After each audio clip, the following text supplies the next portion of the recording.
এই নাও রানী, আজ এই জলে রাজবাড়ির রান্না হবে।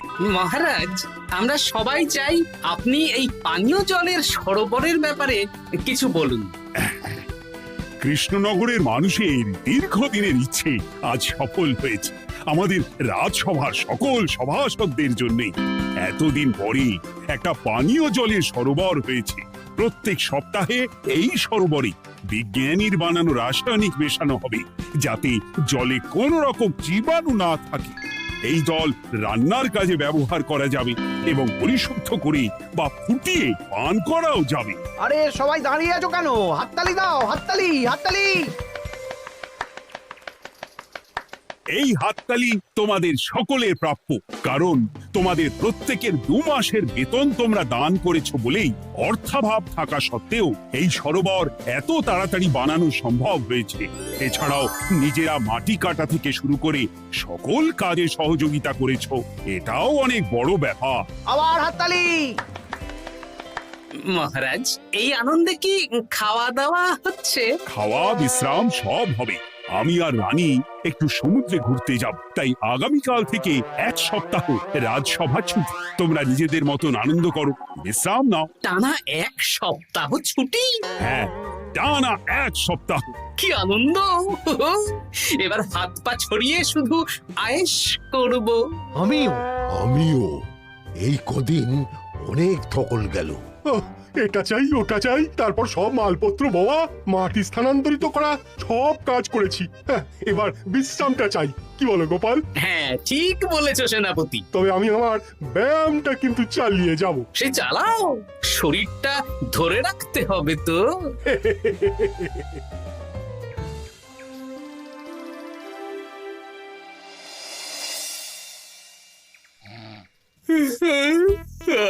বলি এত ঘুম তো ভালো নয় গো, একটু ব্যায়ামও তো করতে পারো, বুড়িটা একটু কম তো। কি হবে গিন্নি, সুস্থ শরীরকে ব্যস্ত করে এই বেশ ভালো আছি, সুখে আছি। একটু শরবত করে দাও তো।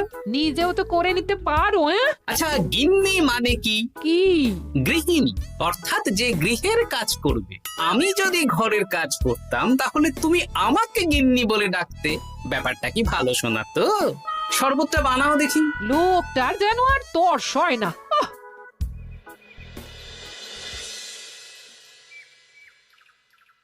এই 137, হ্যাঁ 138, হ্যাঁ 139, হ্যাঁ 140। গিন্নি, কোথায় গেলে? কি হলো? তোমাকে সেই কখন বলেছি ডিম সেদ্ধ করে দিতে, করেছো? আরে বাবা, সকালে জামা কাপড়গুলো কেচেছিলাম, এখন ভাঁজ করে গুছিয়ে রাখছি। ওসব সেদ্ধ পরে হবে। পরে হলে চলবে না, ওটাই আমার নিয়ম। উঠবোস করে 4টে ডিম সেদ্ধ আর মুগুর ভেজে 4টে কাঁঠালি কলা। নিজে সেদ্ধ করে নাও, আমি পারলাম না। তুমি যে কাজটা করছো সেটা রেখে আমার ডিমটা আগে সেদ্ধ করো। আমি 250টা উঠবোস শেষ করেই খাবো। 141, হ্যাঁ 142।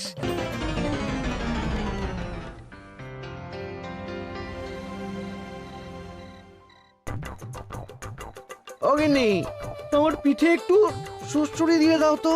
আমি এখন সন্ধে দেব, সুড়সুড়ি টুসুড়ি দিতে পারবো না বাপু। তুমি তুলতুলে হাতে সুড়সুড়ি দিলে ঘুমটা তাড়াতাড়ি চলে আসবে। এই ভর সন্ধেবেলা ঘুমোবে কেন? যাও একটু পায়চারি করে এসো। না, এখনো তো পায়চারি না, এখন শুধু বিশ্রাম। দাও দাও দাও দাও, সুড়সুড়ি দাও, সুড়সুড়ি দাও। এই লোকটা জ্বালিয়ে মারলো। গিন্নি, একটু ওই কাঁচা লঙ্কা, কচি শসা, কুচো পেঁয়াজ আর ওই সর্ষের তেল দিয়ে মুড়িটা মাখো, বুঝলে? তুমি তো নিজেও মেখে নিতে পারো বাপু, সবকিছুতে আমাকে কেন আদেশ করো? আদেশ না লক্ষ্মী বউ, আমার অনুরোধ। তোমার মতন মুড়ি কি আমি মাখতে পারি? না না না, মেখে বেলা দেখি, মেখে বেলা, মেখে বেলা। একটা কাজ নিজের হাতে করবে না। ওহ, কি জ্বালাতন রে বাবা।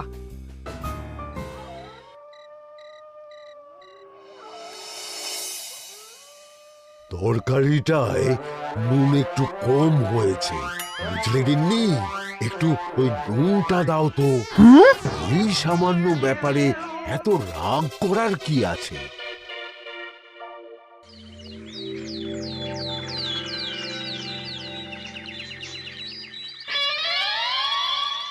এই একটু জল ভরে নিয়ে যাব, একটু শান্তিতে রান্না করব তার জো নেই। কর্তা বাড়িতে আছে, আমার হাড় মাস জ্বালিয়ে দেবে। আমার দুঃখের কথা আর কি বলি দিদি ভাই, সারা দিন এটা ওটা বায়না তো ছিলই, কিন্তু এখন ছুটি পাওয়ার পর থেকে যেন বায়না বেড়ে গেছে। আমার কর্তা তো এমনিতেই আরাম প্রিয়, এখন দেখছি ঘর থেকে বেরোতেই চাইছেন না। সারাক্ষণ শ্বশুরে দাও, এটা খেতে দাও, হাত পা টিপে দাও। আর যদি না কথা শুনে উল্টে বলি নিজে করে নাও, তাহলেই বাবুর গোসা হয়।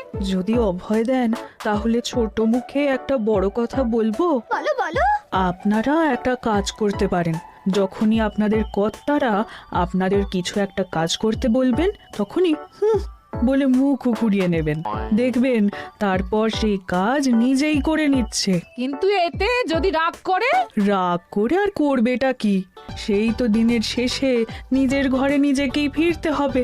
বরং আপনাদের এড়িয়ে যাওয়া দেখে ভাববে আপনারা হয়তো রেগে আছেন, তেতে আছেন, সেই ভয়ে নিজেরাই নিজেদের কাজ করে নেবে। ঠিক বলেছো বুচির মা, সোজা আঙুলে ঘি না উঠলে আঙুল বেঁকিয়ে ঘি বের করতে হয়, না হলে ঘিয়ের বোতলে তাপ দিতে হয়। ঠিক বলেছো, তোমার এই বুদ্ধিটা বেশ ভালোই দিয়েছো। আমিও আজকে থেকে এই পদ্ধতিটাই অনুসরণ করব। বেশি কথা বললেই ভাবে বেশি পাত্তা দিচ্ছি, নিজের ওজন ধরে রাখতে হবে। যাতে স্ত্রীদের তপে স্বামীরা কাঁপে। এবার সব কাজ নিজেরাই করবে, আর আমরা শুধু রান্না করে খালাস। করবে মানে করতে বাধ্য হবে।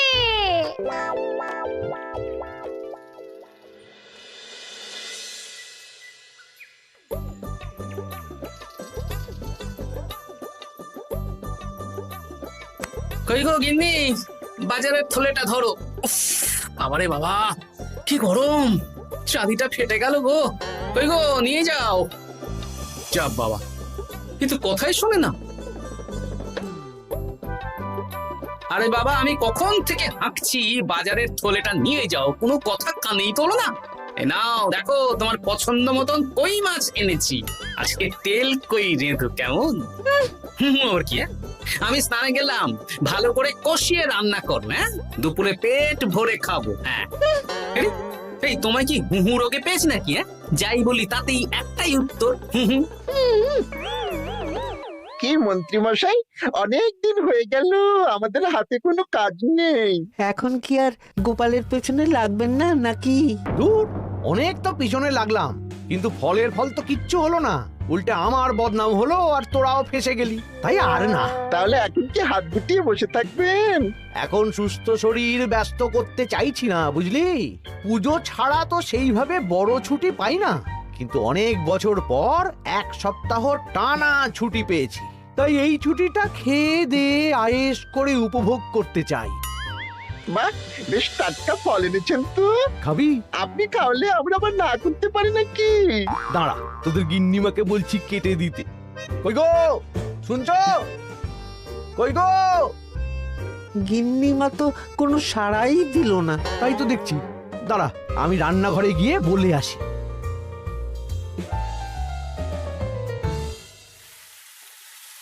কই গো, শুনছো?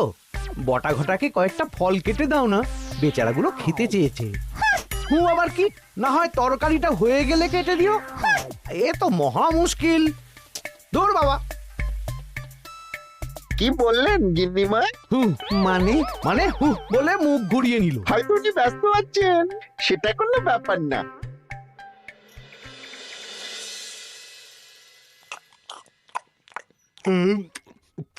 সত্যি তোমার হাতের রান্নায় জাদু আছে। হ্যাঁ, বাহ বাহ। কি হলো গো? হ্যাঁ, সকাল থেকে মুখে কুলু পেটে বসে আছো কেন? তোমার কি কিছু হয়েছে? ওই দেখো আবার হু হু করে। দাও দেখি, আর একটু ভাত দাও। কি গো, ভাত দেবে না? আরে বাবা, তোমার কি রাগ বা অভিমান কিছু হয়েছে? এ তো দেখি কিছুই বলে না। এবার বুঝো ঠেলা, শুধু রান্নাটা করব, আর কোনো কিছু করতে বললেই বলে এড়িয়ে যাব। বাধ্য হয়ে নিজেই কাজ করে নেবে। দেখি আজ তেল কইটা কেমন হয়েছে? আহা, এই তুমিও খেতে বসে পড়ো গিন্নি। বাহ, দারুণ হয়েছে গিন্নি। একটু ঝাল হয়েছে, কিন্তু ভালো লাগে বুঝলে। কি গো, আমি তো একাই বোকার মতন কথা বলে যাচ্ছি। এই তোমার কি হয়েছে বলো তো?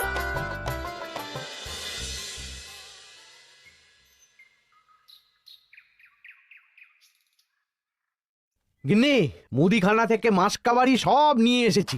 এবার জায়গার জিনিস জায়গায় ভরে ফেলো তো। কি হলো গো, ভরবে না? কি গো, রাগ করেছো আমার ওপর? নিচে নিচে ভরো ভরো নিচে।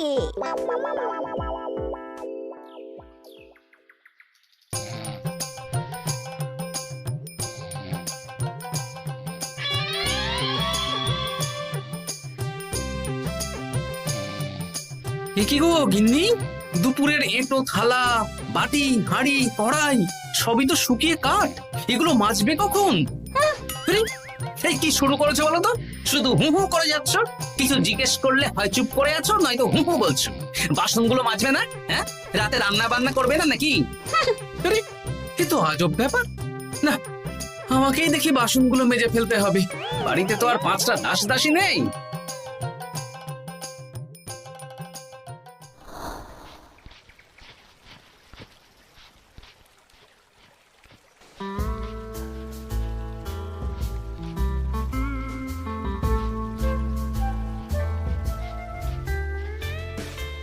এ কি দাদু, তুমি বাসন মাজছো? কি আর করবো, তোদের দিদার রোগ হয়েছে। কি রোগ হয়েছে দাদু? হুহু রোগ হয়েছে, হুহু রোগ। সেটা আবার কি? আমি কিছু জিজ্ঞেস করলেই হয় চুপ করে আছে, নয়তো হু হু করছে।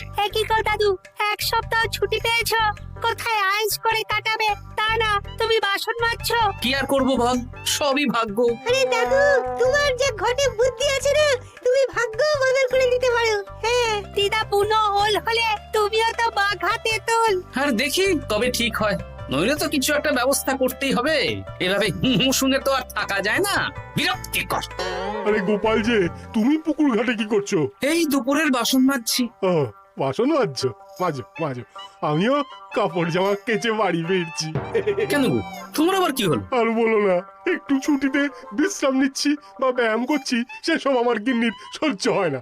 কিছু করতে পারলেই হু হু করছে। তোমার গিন্নিও হু হু করছে? শুধু আমার না গো গোপাল, মন্ত্রীমশাই আর রাজবৈদ্যের গিন্নিও। এদের কি একসাথে ছোঁয়াচে হু হু রোগে পেয়েছে নাকি? হ্যাঁ, তাই তো মনে হচ্ছে সবার গিন্নি শুধু রান্না করছে আর কিচ্ছু কুটো নেড়ে দুটো করছে না। হ্যাঁ, আচ্ছা, বুঝেছি। আমরা যে বিশ্রামে আছি সেটা এদের সহ্য হচ্ছে না। কি করা যায় বলো তো? আমাদের বউ যখন কাজ করছে না, তখন নতুন বউ আনতে হবে, মানে আবার বিয়ে করতে হবে। কি যাতা কথা বলছো গোপাল? মানে ব্যাপারটা হলো গিয়ে,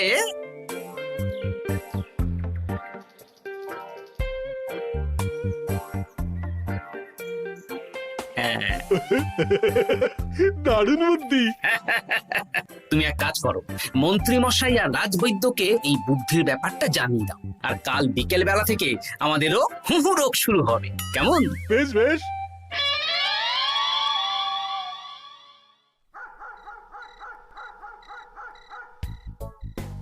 অগিন্নি, বাসনগুলো সব মেজে এনেছি, এবার তো ওঠো। রাতে রান্না করবে তো?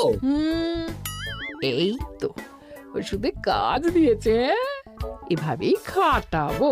ছুটিতে বাড়ি বসে পায়ের ওপর পা তুলে খাওয়া বের করে দেবো, বের করে দেবো। হ্যাঁ, তুমি মনে মনে কি ভাবছো আমি ঠিক বুঝতে পারছি। সারা বছর খাটাখাটনির পর আমার 1 সপ্তাহ ছুটির সুখ তুমি চোখে দেখতে পারছো না। কাল খেলা ঘুরে যাবে।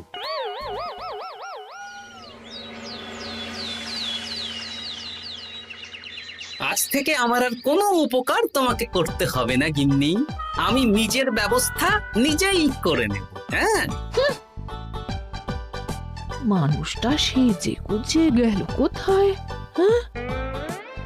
চললাম। কোথায় যাচ্ছি? গলায় মালা, এত সাজগোজ, কি ব্যাপার? বাবারে বাবা, আতরের গন্ধে ঘরটা ম ম করছে। এলাম। হুম।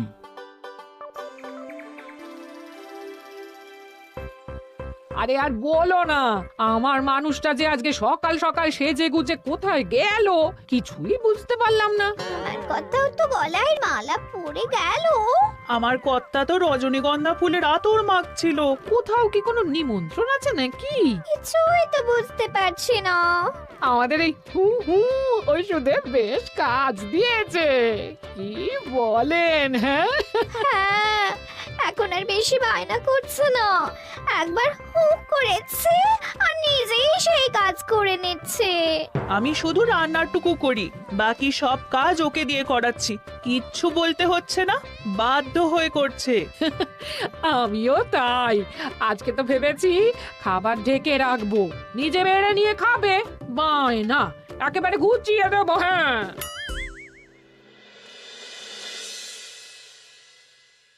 সকাল থেকে সন্ধে হয়ে গেল, বাড়িতে এখনো এলো না। মানুষটা কোথায় গেল রে বাবা? এসো এসো নতুন গিন্নি, এসো। আজ থেকে তুমিও এই সুখের সংসারের সমান অংশীদার। এই এই এই এই এইটা কে? হ্যাঁ? তুমি টোপর পরে এসেছো কেন? হ্যাঁ, নতুন গিন্নি, তুমি আমার পুরনো গিন্নির কথায় বেশি কান দিও না।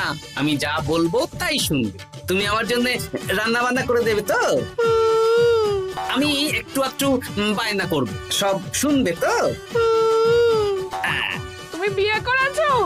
ও মা গো, আমার কি সর্বনাশ হলো গো!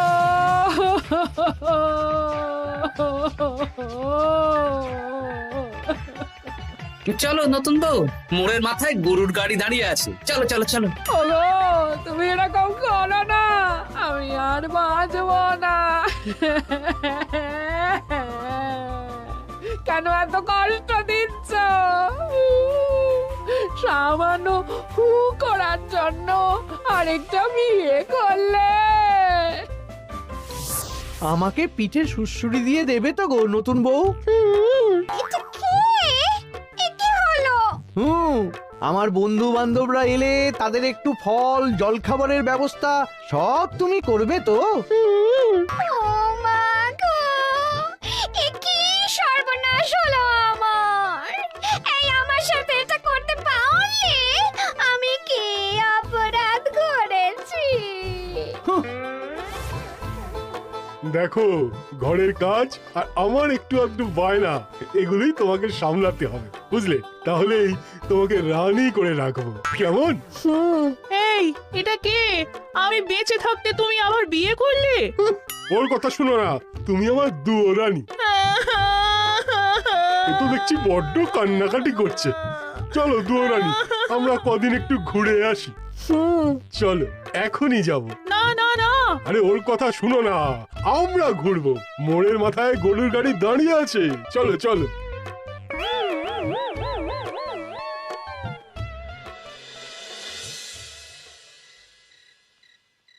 এখন আবার ঘুরতে যাচ্ছ? কি আর করবো বলো, আমরা সামান্য এক সপ্তাহ ছুটি পেলাম, ভাবলাম একটু আয়েশ করে থাকবো, কিন্তু তোমাদের সেই সুখ সইল না, তাই আমি মানছি আমি ভুল করেছি, তা বলে তুমি আরেকটা বিয়ে করে নেবে? ওকে মালা পরানোর সময় তোমার বুকটা একটু কাঁপলো না? আমার মুখটা মনে পড়লো না? এটা তুমি কেন করলে? আমাকে একটু বুঝিয়ে বলতে আমি আবার আগের মতো তোমার ছোট ছোট বায়নাগুলো পূরণ করে দিতাম। তার জন্য বিয়ে করলে? তুমি কি নিষ্ঠুর? হ্যাঁ? তোমরা সবাই নিষ্ঠুর। নিজেদের একটা স্ত্রী থাকতে আবার দ্বিতীয় বিয়ে। কি আর করবো, স্বামীর সামান্য আবদার স্ত্রী না রাখলে তো কোনো সংসারই সুখের সংসার হতে পারে না। অগত্যা এখন তোমরা যদি কথা দাও যে আগের মতন আমাদের ছোট ছোট বায়নাগুলো সামলাবে, তাহলে নতুন বউকে ওদের বাড়ি পাঠিয়ে দেব, আর আবার আমাদের পুরনো সংসার, সুখের সংসার ফিরে আসবে। সত্যি? হ্যাঁ, বেশ কথা দিলাম।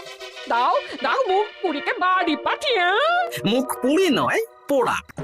এই যে সভাকবি, ঘোমটাটা তোলো তো। কটা ঘুমটা তোল। ঘটা, ভোলা, তার মানে তোমরা কেউ বিয়ে করোনি? না, তোমাদেরকে পথে আনার জন্য একটা ছোট্ট বিয়ের অভিনয় করলাম। আচ্ছা, এবার তো অভিনয় বুঝে গেলাম। এবার যদি তোমাদের বায়না না রাখি, তাহলে সত্যি সত্যি আমাদের বিয়ে করতে হবে। নয়, হ্যাঁ।